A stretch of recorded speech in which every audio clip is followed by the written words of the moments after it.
Passport করতে গেছেন, গাড়ির কাগজপত্রের জন্য বিআরটিএ অফিসে গেছেন, থানায় অভিযোগ করতে কিংবা আদালতে কোনো কাজ নিয়ে গেছেন, তাহলে হয়তো আপনিও শুনেছেন সেই পরিচিত বাক্য, কাজ হবে তবে একটু খরচ লাগবে। আর সেই খরচের অঙ্কই এখন পৌঁছে গেছে হাজার কোটি টাকায়। এক বছরে দেশের বিভিন্ন সেবা খাতে ঘুষের লেনদেন হয়েছে প্রায় 12,633 কোটি টাকা।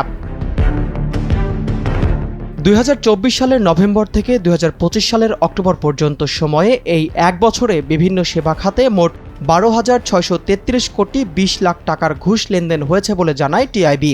সংস্থাটি বলছে, জরিপটি অন্তর্বর্তী সরকারের সময়ের দুর্নীতির চিত্রের বিশ্লেষণ।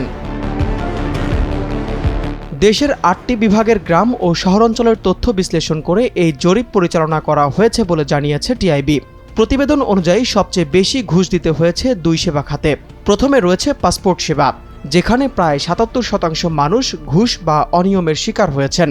দ্বিতীয় অবস্থানে রয়েছে বাংলাদেশ সড়ক পরিবহন কর্তৃপক্ষ, যেখানে দুর্নীতির শিকার হয়েছেন প্রায় 64% সেবাগ্রহীতা। এরপর রয়েছে আইনশৃঙ্খলা রক্ষাকারী সংস্থা, ভূমি, কৃষি এবং বিচার সংশ্লিষ্ট সেবা। জরিপে অংশ নেওয়া 81%-এরও বেশি পরিবার মনে করে ঘুষ ছাড়া সরকারি সেবা পাওয়া কঠিন। আর সবচেয়ে উদ্বেগের বিষয় হলো, দুর্নীতির শিকার হলেও 61%-এর বেশি পরিবার কোনো অভিযোগই করেনি, কারণ তাদের বিশ্বাস পুরো ব্যবস্থাটি দুর্নীতিগ্রস্ত। অনেকেই আবার জানেন না কোথায় এবং কিভাবে অভিযোগ করতে হয়। বিশেষজ্ঞরা বলছেন, দুর্নীতির সবচেয়ে বড় কারণ তিনটি: বিচারহীনতা, সচেতনতার অভাব এবং দুর্নীতিবাজদের শাস্তির বদলে সুবিধা পাওয়া। অন্যদিকে ডিজিটাল সেবা চালু হলেও পরিস্থিতির খুব বেশি পরিবর্তন হয়নি, কারণ অনেক ক্ষেত্রেই এখনও দালাল এবং মধ্যস্বত্বভোগীদের মাধ্যমে সেবা নিতে বাধ্য হচ্ছেন সাধারণ মানুষ। বৃহস্পতিবার সকালে রাজধানীর ধানমন্ডিতে টিআইবি কার্যালয়ে সেবা খাতে দুর্নীতি জাতীয় খানা জরিপ 2025 শীর্ষক এক জরিপের ফলাফলে এ তথ্য তুলে ধরা হয়েছে। বাংলাদেশ পরিসংখ্যান ব্যুরোর নতুন কাঠামো ব্যবহার করে দেশের 8টি বিভাগের গ্রাম ও শহরাঞ্চল থেকে 2 ধাপে দৈব চয়ন পদ্ধতিতে 1149টি এলাকা নির্বাচন করে এই জরিপ করেছে টিআইবি। জরিপে সুনির্দিষ্ট 18টি সেবা খাতের চিত্র উঠে এসেছে। এর আগে 2023 সালে এই জরিপ করেছিল টিআইবি।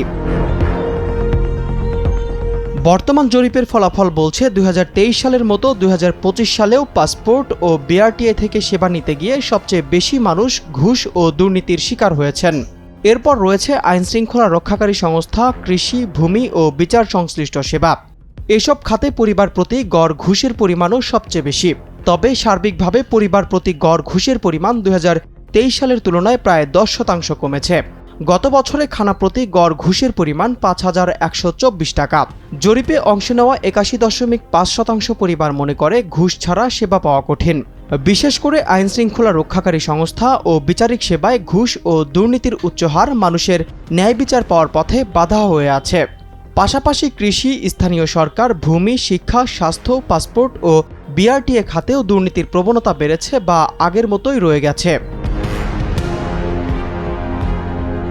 টিআইবির প্রতিবেদনে আরও জানানো হয়েছে, নারী, আদিবাসী ও প্রতিবন্ধী ব্যক্তিদের জন্য এই পরিস্থিতি আরও কঠিন হয়ে উঠছে।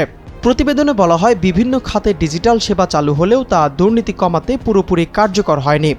অনেক ক্ষেত্রে সেবাগ্রহীতাদের এখনও দালাল বা মধ্যস্বত্বভোগীদের ওপর নির্ভর করতে হচ্ছে, ফলে ঘুষ ও দুর্নীতির সুযোগ থেকেই যাচ্ছে।